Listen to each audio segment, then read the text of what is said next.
going on, operators, and welcome back to another video. Today we're going to be talking about the much anticipated and brand new R9 Mk1 from Sterling Arms. And while that's a bit of a mouthful, there will be much more of that to come as we talk about all of our positive impressions and some of the kind of quirks that we found along the way, which thankfully with Sterling Arms being as cool as they are, they actually implemented a lot of our feedback in the continued production of new units that are coming out of the factory, and that's actually really great to see from a company. So with that all being said, let's get started. All right, first thing first, let's go ahead and talk about this barrel. And I'm pointing to the integral muzzle brake here, but it's also the barrel. And there's two very important reasons for that. There's a couple of things that I like about this and one that I don't like as much. So let's talk about that. First of all, the barrel. The barrel is a one-piece barrel. And the reason for that is to stay within the legislation to keep the firearm non-restricted. So it is an 18.6-inch barrel, which is above one of the minimum requirements for non-restricted firearm, but it is chrome moly steel with a 1 in 10 twist. So far, so good. Really nice medium profile barrel. It's not too thin, it's not too heavy, and it overall generally doesn't add too much weight to the firearm. We're coming in at a total weight of about 7 to 8 pounds, not too bad. So yeah, quite a decent barrel here, but it's got some interesting engineering properties to it and some things that they've done that I find to be very interesting, some of which were explained to us at TACOM 2024 when we had the privilege of talking to them about this very rifle. And one of those things was that the barrel, or I should say the bore, actually ends around here, around the 11.5 to 12-inch mark. The reason for that, at least given to us by Sterling Arms, is for the sake of efficiency. The bore refuses to make contact with the projectile after this point, allowing the projectile to see its velocity and energy potential without impeding it any further. If this was essentially an entire 18.5-inch barrel, at this point, by the time it came out, that projectile would be a lot slower and would have a lot less energy potential, and it would basically reduce the efficiency of the cartridge. It probably would also affect accuracy to some degree, despite the fact that a longer barrel usually gives us more accuracy. But when we're shooting something like a 9mm, which is already inherently a very slow projectile, this is actually a really smart thing to do. So from that perspective, I totally agree. That makes a lot of sense. Now, from the integral brake here, honestly, I understand why they did that, because they had this extra real estate to work with a barrel that was at least 18.5 inches to fit within the legislation of what would essentially be one of the things to make this firearm non-restricted. However, putting an integral brake here, I feel like it's not going to sit well with everybody, at least from an aesthetic point of view, and I gotta say, I'm kind of in that camp myself. Now, while it is really nice to have a vented barrel at the end that you don't have to worry about going out and buying an extra, $150 muzzle brake or a $100 flash hider or whatever, because they are that expensive, it's really nice to be able to have choice as well. And so for someone who wants just a thread protector and isn't too worried about the recoil, which you shouldn't be, because this thing, while being extremely snappy, is actually very, very fun and very new user-friendly to shoot. However, having that choice of being able to put on a flash hider, a muzzle brake, and for those of us who don't live in oppressive countries with totalitarian dictatorships taking their property rights away, suppressors. But yeah, it would definitely be nice to see that. Again, from the practical standpoint, I do see why they did what they did, but I wish that there was an option to choose either from the factory at some point in the future for a Mark II, if that happens, or potentially just keeping it as a threaded barrel and allowing somebody to choose afterwards whether they want to add something on or not. That would be a nice choice. Definitely be nice to have. All right, folks, next up, let's talk about the fore-end here. Fore-end is actually really quite nice. It is a one-piece or unibody fore-end. This is all anodized aluminum with a nice matte black paint on there. This is a hard anodization as well, so it's going to be pretty good at keeping things like minor scratches and stuff like that away and keeping the surface looking nice. The matte finish is also great because it's not going to attract too many fingerprints, although you're probably not too worried about that on a firearm, maybe a little bit more on a phone, but generally speaking, it feels very rugged. It's really smooth. There's really no hard edges or anything like that. So even if you go gloveless, you're going to have a pretty good time with this. Now, it being a unibody design is really nice because you have a full-length pick rail here that is machined just as well as the rest of the fore-end is. So you're going to be able to put whatever you want up here, whether it's lasers, accessories, what have you. And for everything else, we do have MLOKs all the way around. So you've got MLOKs on the side, MLOKs on the bottom, and on the other side as well. And then of course your pick rail on the top. So there's a lot of possibility here mounting various accessories. Now again, this is not a polymer gun. It's, it does not feel like a toy. It is a heavier firearm, again, coming in around 8 pounds. And that is in part to do with the fact that everything on here is aluminum or steel, with the exception of basically the buttstock, which we'll get to eventually. So that being said, very, very sturdy. I quite like that. And of course, you do also have that pick rail on the receiver, but there is a little break here in between. So you do want to be mindful that you're not mounting any optics here. You could use a cantilever mount like what I'm doing here for my little 1:6L PVO. And that would be absolutely great at bringing that optic a little forward for you without running the risk of mounting in between those two Picatinny rails there. There's not too much else to say here except that there is one bolt here that's going to remove this. I found that I did have to tighten this up just a little bit from the factory, so it might be nice to have a little Loctite on there. I'm not 100% sure if there is any because I didn't actually take this off. I just found that it was slightly loose, not to the point where it was rattling around, but there was a little bit of a looseness to it where I could definitely tighten it up a little bit. So keep that in mind. You may not have to do that. This was number 52 of the first 100 produced, by the way, so you should know that. They have made a lot of changes, that little tiny changes with my feedback, and I'm sure some of the feedback of some of the other gun tubers in Canada with respect to this firearm. So the fact that they are listening to their customers and listening to us is really nice because it means that they are passionate about wanting to make a firearm that's already great better. So that being said, this essentially, as far as I can see, would go on top of your barrel nut. You've got a single bolt here. It makes it very, very easy to remove. Besides that, nothing really else to talk about the fore-end. So let's go ahead and move on to the upper and the lower receiver.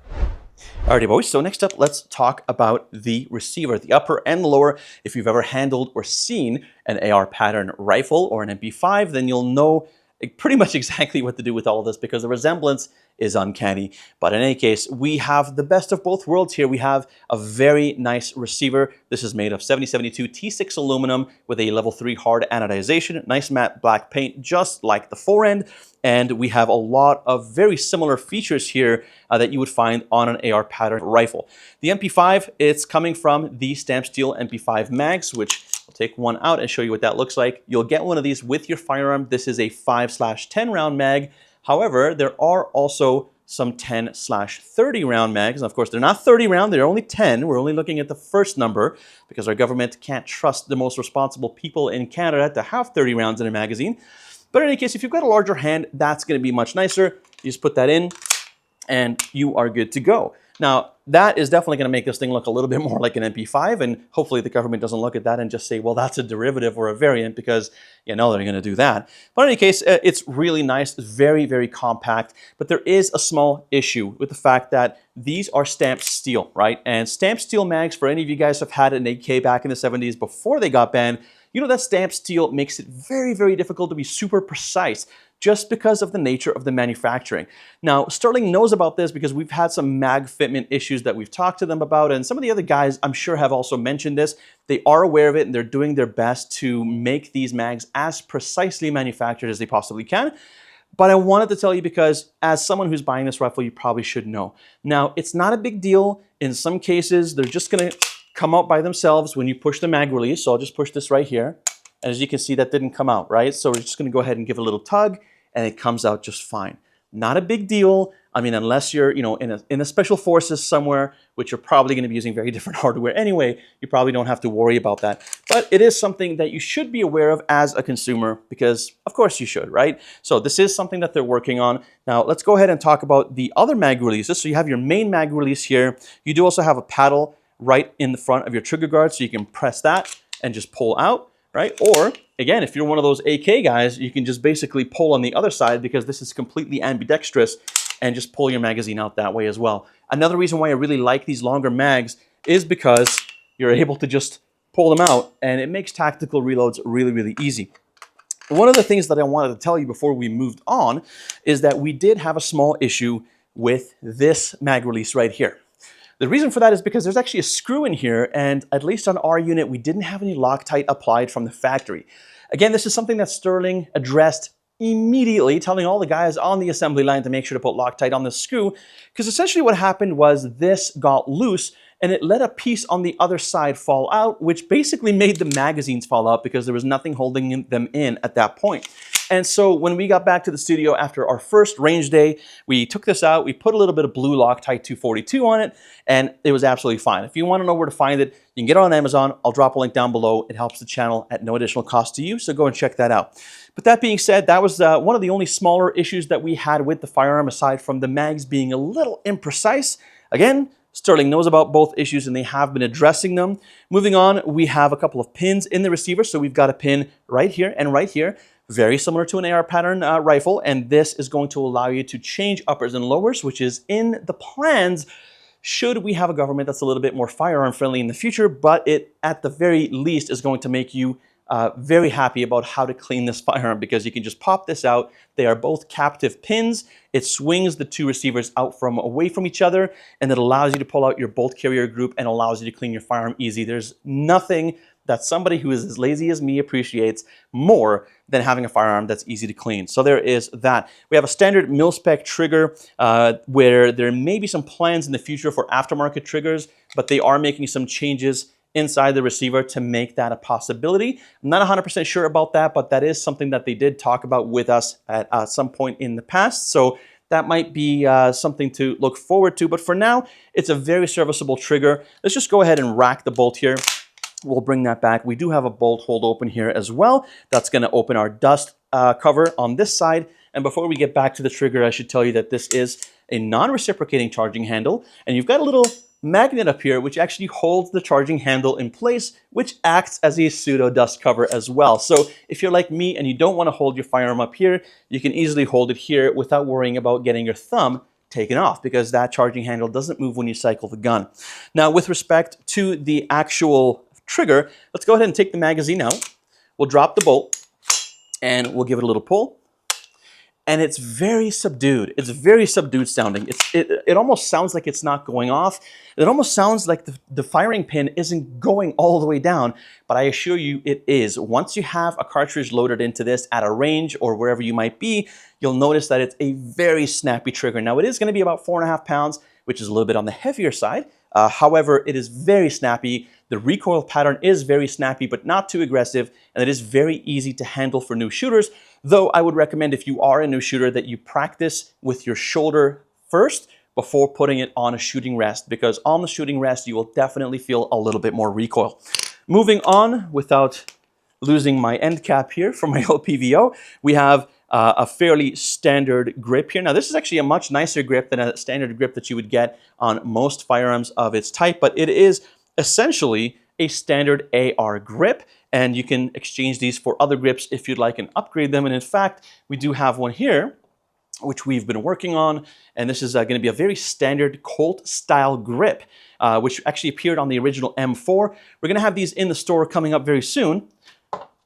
So if you're interested, you can check that out. Of course, our beloved AR Comfort Grip on our website is also going to fit on this, but I gotta be honest, I'm pleasantly surprised with this. There's a little bit of a rubberized finish on this. You have a little bit of storage underneath. You can take this little thing out right here, and then you've got some storage in there. There's not a lot. We do offer a little bit more storage in our aftermarket Comfort AR grip, but as for what comes from the factory, that's actually really quite nice. So last but not least, let's talk about the safety. You have an indicator right here, and on the other side of the firearm, you do have your safety right there. So just a 2-position safety. This is not going to be select fire. I do wish that it was. That'd be kind of nice, but it is reversible. You can move it to the other side if you want. And the really nice thing about this is that this also does have a firing pin or a bolt safety, which means that the firearm will not fire even if you have the safety off, if the bolt isn't fully in battery. Now, as a blowback firearm, that is actually really, really nice to have, because I've had so many issues with bolt bounces on my Ruger where it's actually set off a round, and I've had a lot of debris and stuff coming out the sides, scaring the absolute crap out of me. So knowing that the firearm will not go off unless it's in battery and your safety is set to the off position is definitely a really nice engineering choice that also enhances user safety. So I really appreciate that. Let's go ahead and now move on to the end, the buttstock here of the firearm. So let's go ahead and look at the one last trick that the R9 Mk1 has up its sleeve, and that is this. It is a completely toolless design of getting the whole rear end off the gun. So on the back of the upper receiver, you actually have an integrated Picatinny rail, which is machined into the actual receiver, and you have this toolless design for this adapter here, which integrates perfectly to a mil-spec buffer tube, which then you can use to put on whatever you want. In this case, we have an MOE stock from Magpul, and this is going to be your standard 6-position stock. So there's 3 there. That's 4, 5, and 6. Although you got to be a pretty big guy to go all the way out here. For me, I usually like to go to 2 or 3, and that usually gives me some good eye relief on my optic and some good comfort when I'm holding this and shouldering it up. So that's always nice. You can put whatever you want on the back here if you want to change that. But what's really cool is that you do have that option with a toolless design to pull this thing back. And I mean, I'm going to try and take this off, but I got to be honest with you guys, it is a little bit tight just because it is a new gun. But with a little bit of wiggling, as you can see there, that is completely off. That is completely off. And now you can put a bunch of other stuff on there if you want. You can modify this with a different stock if you want. And the best part about that is that this is still non-restricted because of that 18.5-inch barrel that we talked about earlier. Now that's cool. Okay, so let's very quickly talk about accuracy. And this is actually quite interesting because between the indoor 25-meter range and the outdoor 50-meter range that we took the R9 Mk1 to, the accuracy curve on this gun is actually very linear, which is really quite nice. It's nice when something is consistent and predictable. So that being said, we had a few different manufacturers that we were working with. We had some Magtechs, we had some Federals, we had some cellular and bellets, and we had some PMC. Between those, they were all full metal jackets with the exception that the Magtechs were flat nose, the other ones were all round nose, and we were using various different weights. Now you might think, okay, it's not very scientific when you have different manufacturers with different weights. Well, honestly, the weights didn't really matter, and that's why we didn't test with one manufacturer and 3 different weights for each manufacturer, because we found that it didn't really make a difference. The actual shape of the projectile made a bigger difference than the weight, and the only difference that we felt in the weight between 115, 124, and 147 grain projectiles were a slightly different recoil pattern. Really, it wasn't even that noticeable at all. So you might be a veteran and feel a slight difference with the heavier rounds being slightly heavier on the recoil, maybe a little snappier, but overall with a slower projectile speed. But again, that's not something that the average shooter is going to notice. Now, with respect to the accuracy on the indoor range, we were getting about 2.5 to 3 3/4 MOA, which was very, very good for a 9mm PC carbine. Of course, we were supporting it with a shooting rest to make sure that there was as little influence on the firearm as possible with respect to breathing and posture and how we were holding it and fatigue and all of those things. And yeah, we were very surprised to see about 2.5 to 3 3/4 MOA between all of the different manufacturers. Now, I'm not going to give you specific numbers because we're not going to dive into such micro-scientific figures on this particular channel, but I can tell you that the Magtechs with the flat nose surprisingly did the best, and they were about 2.5 MOA. The cellular and bellets and the PMCs were kind of in the middle, and I believe the PMC was 115 and the cellular and bellet was 124. The Magtech was 147. So the SNB and the PMCs were around the 3 to 3 1/4 MOA. And once we moved to the Federal, which were also 115 grain, those ones were about 3.5 to 3 3/4 MOA. So they were not quite as accurate. And I was really surprised because Federal is a massive manufacturer and they're probably one of the biggest ones in North America. So I was very surprised that they weren't as accurate as I was hoping. Now, that being said, that might not necessarily be respective of just the ammunition. There's various ammunitions that work better in different types of firearms, and so that could be an issue as well. But I was very happy to see that by the time we took this firearm out on the 25 or the 50-meter range rather, we were getting a very linear line of very close to double all those figures that we were getting on the indoor range on the outdoor range. So it was actually really quite nice. Now, of course, again, we were using supports, we were using shooting bags and rests and stuff like that to alleviate any possible input into the firearm that would affect the output, this in case being the accuracy. But it was very, very nice to see there was a very linear, gradual curve to the accuracy. And again, we're going to be using this mostly for plinking and in some very rare cases and hopefully never home defense. And so it depends on where you are, I suppose, and depends on the situation that you're in, but you're probably never going to be in a situation where you need to shoot more than 50 yards, and you can be pretty comfortable in the fact that this is going to be quite accurate, predictable, and very consistent for your shooting needs, no matter what ammunition you choose for it. Okay, so last but not least here, let's talk about whether we think that you should purchase this firearm with your hard-earned money. Is this worth your time? Is it worth your money? Should you go out and buy one right now? And if you're looking for the short answer is yes. It's a really well put together package made of great materials. A lot of thinking and engineering has gone into making this thing really good. I love the fact that it's built around basically maximizing the efficiency of the 9mm cartridge in which it's chambered and having the marriage of MP5 simplicity and AR-15 customizability that really makes this thing unique and a lot of fun to shoot. It's great for both novice and veteran shooters. We've noticed that the recoil pattern, although a little snappy, is very, very manageable throughout the range of 115 and 124 and 147 grain projectiles.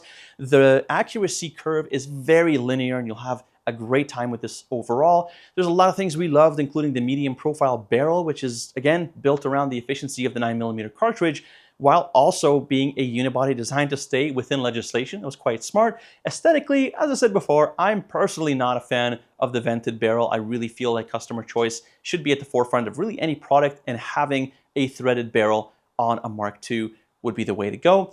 But again, I completely understand why they did what they did, and it's fine.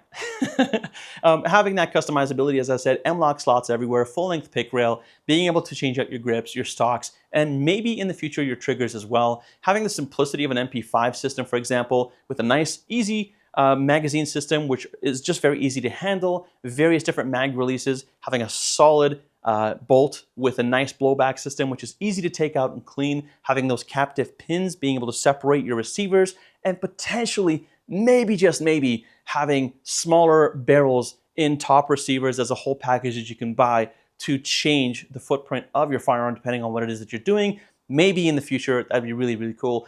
But overall, as a package, I really can't say anything bad about it. And that's not because I haven't tried to find anything. The mag problem and the mag release problem was really the only thing that I was able to find. And they've both been addressed by Sterling. So I gotta say, between the quality of the firearm and how it's been put together and the attitude of the company making it, I'm very confident in recommending this as a product for just about anybody to purchase, because I know that you'll enjoy it for a long time to come. If there's anything we missed, make sure to let us know down below or join the conversation on Discord, linked in the description alongside the link to Sterling's website where you can check out the R9 Mk1 or at your local retailer. And a huge thanks to Sterling for sponsoring today's video by providing the R9 full review. Now, that being said, if you'd like to help support what we do here, of course, make sure to like and subscribe and share the video with your friends. Turn on your notifications so that you don't miss our future uploads. And if you'd like to do what these wonderful people have already done, scroll down below and check out our VIP link and join our Discord to get all your benefits. It helps to support this channel directly. And if you don't want to do that, you can, of course, just use a super thanks down below or check out CanadianOperator.ca and pick up yourself some merch. All of those things go a very long way to helping us continue to make content like this for you. So thank you so much in advance for all of your support. That's going to do it for this one, everybody. We'll see you very, very soon. Thank you so much for watching. Hope to see you in the next one. And until then, happy shooting.